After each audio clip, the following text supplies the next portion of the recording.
오늘 이곳에 계신 성령님, 우리에게 말씀하시고 우리를 가르치소서. 닫힌 우리 맘 열어주시고 주의 빛으로 밝혀 우릴 인도하소서. 오늘 이곳에 계신 성령님, 우리에게 말씀하시고 우릴 가르치소서. 같이 우리 맘 열어주시고 주의 빛으로 밝혀 우릴 인도하소서. 주님보다 앞서지 않고 겸손하게 주님의 말씀 기다리니 주님 손에 문을 드립니다. 사랑으로 인도하소서. 아멘. 제22장.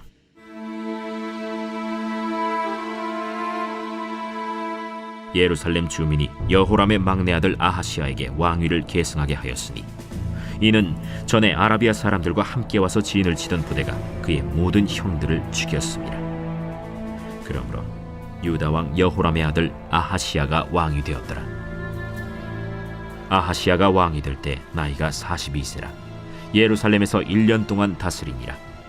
그의 어머니의 이름은 아달랴요 오므리의 손녀더라. 아하시야도 아합의 집 길로 행하였으니 이는 그의 어머니가 꾀어 악을 행하게 하였습니다. 그의 아버지가 죽은 후에 그가 패망하게 하는 아합의 집의 가르침을 따라 여호와 보시기에 아합의 집같이 악을 행하였더라. 아하시야가 아합의 집의 가르침을 따라 이스라엘 왕 아합의 아들 요람과 함께 길르앗 라모스로 가서 아람 왕 하사엘과 더불어 싸우더니 아람 사람들이 요람을 상하게 한지라. 요람이 아람 왕 하사엘과 싸울 때 라마에서 맞아 상한 것을 치료하려 하여 이스라엘로 돌아왔더라. 아합의 아들 요람이 병이 있으므로 유다 왕 여호람의 아들 아사랴가 이스라엘에 내려가서 방문하였더라. 아하시야가 요람에게 감으로 해를 입었으니 이는 하나님께로 말미암은 것이라. 아하시야가 갔다가 요람과 함께 나가서 님시의 아들 예후를 맞았으니 그는 여호와께서 기름을 부으시고 아합의 집을 멸하게 하신 자이더라. 예후로 하여금 아합의 집을 심판하게 하실 때 유다 방백들과 아하시야의 형제들의 아들들 곧 아하시야를 섬기는 자들을 만나서 죽였고, 아하시야는 사마리아에 숨었더니 예후가 찾음에 무리가 그를 예후에게로 잡아가서 죽이고 이르기를 그는 전심으로 여호와를 구하던 여호사밧의 아들이라 하고 장사하였더라. 이에 아하시야의 집이 약하여 왕위를 힘으로 지키지 못하게 되니라. 아하시야의 어머니 아달랴가 자기의 아들이 죽은 것을 보고 일어나 유다 집의 왕국의 씨를 모두 진멸하였으나 왕의 딸 여호사브앗이 아하시야의 아들 요아스를 왕자들이 죽임을 당하는 중에서 몰래 빼내어 그와 그의 유모를 침실에 숨겨 아달랴를 피하게 하였으므로 아달랴가 그를 죽이지 못하였더라. 여호사브앗은 여호람 왕의 딸이요 아하시야의 누이요 제사장 여호야다의 아내이더라. 요아스가 그들과 함께 하나님의 전에 6년을 숨어있는 동안에 아달랴가 나라를 다스렸더라.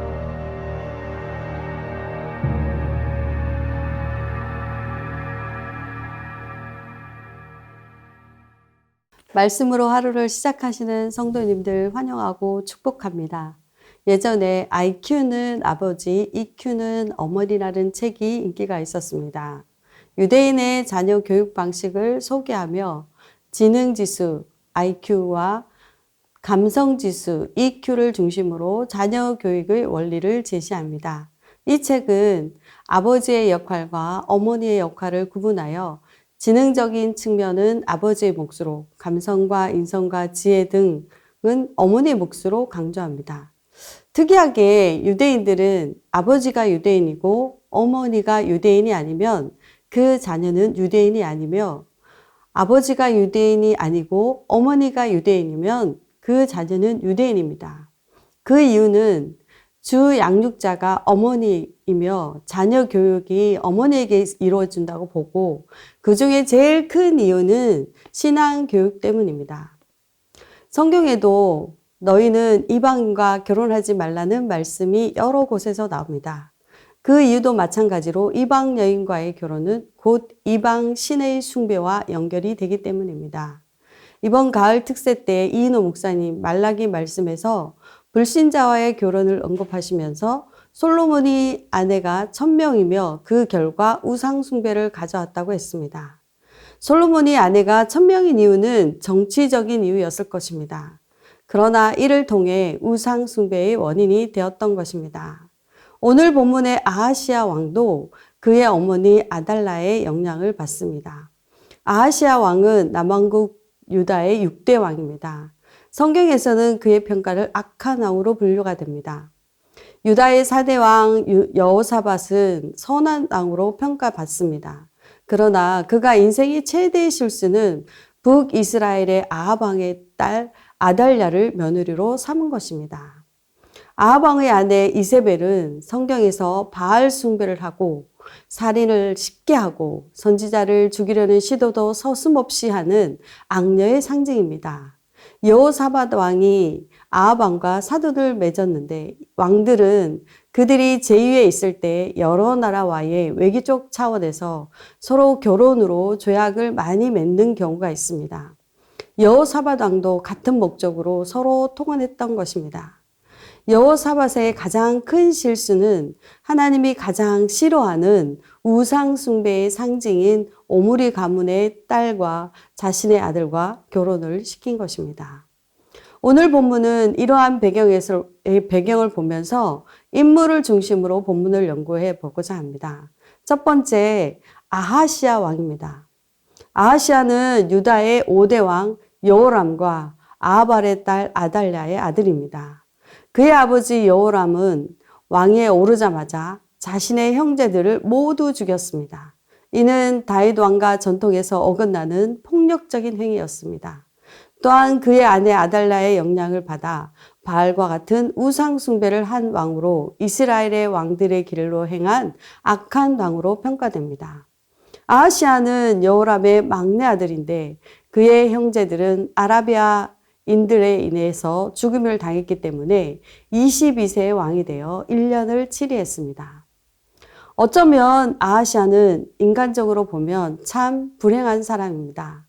그의 부친은 하나님을 버리고 폭군처럼 살다가 저주를 받아 죽었고, 그의 모친은 광적인 우상 숭배자였습니다.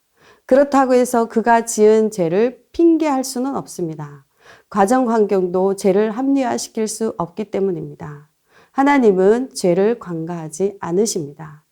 아하시아는 아람의 길을 쫓았을 뿐만 아니라 그의 사촌이었던 북이스라엘의 요람 왕과 매우 친밀하게 교제했습니다.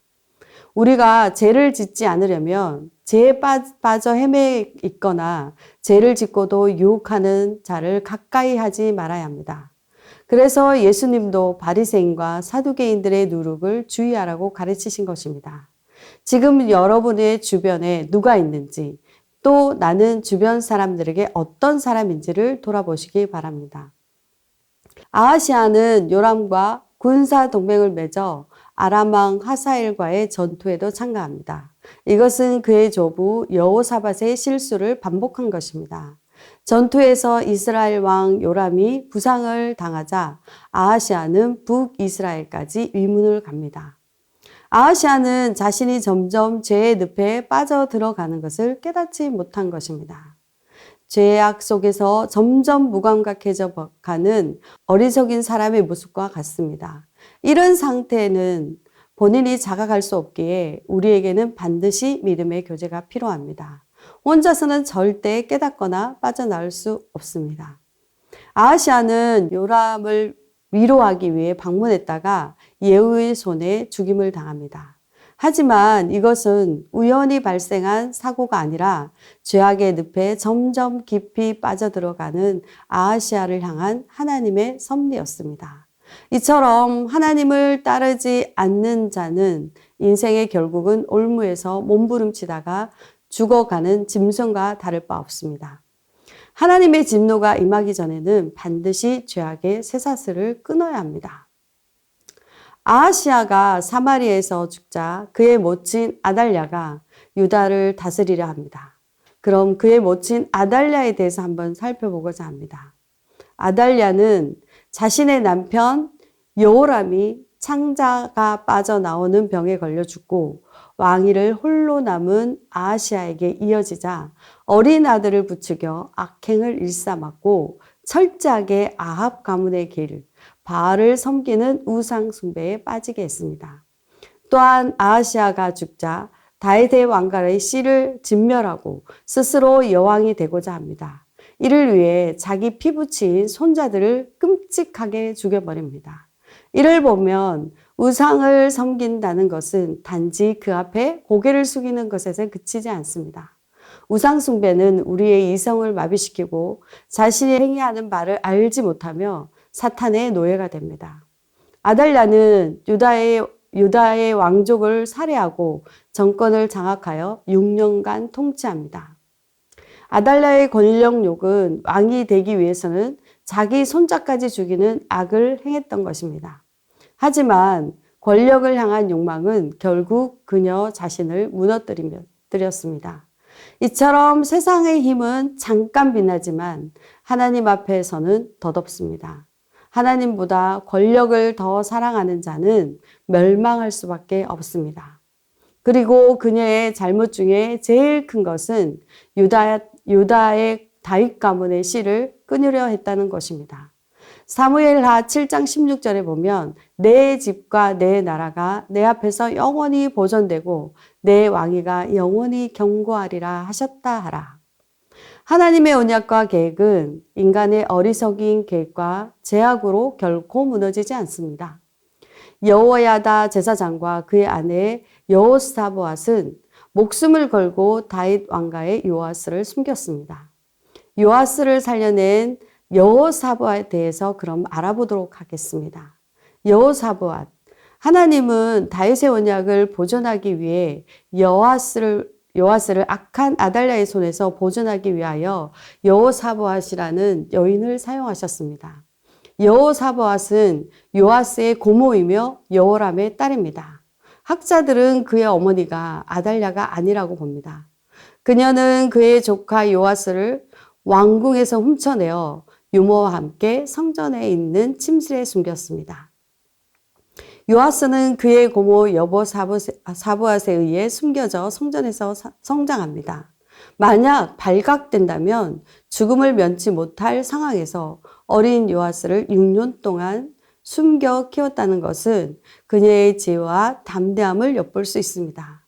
그러나 한편으로는 하나님이 요아스를 살리신 것입니다.